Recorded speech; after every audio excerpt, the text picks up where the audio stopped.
Ya se está terminando la leña que le pusimos a esta fogata. Quiero mencionarles del principio del fuego.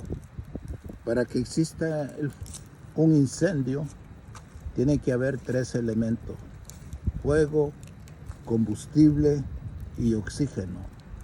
El oxígeno viene a través del aire y el combustible puede ser clase A, B o C, materiales secos como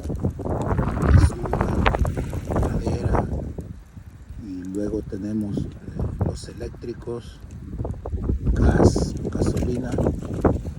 Entonces, eliminando un elemento de estos 3 que acabo de mencionar, se acaba el fuego.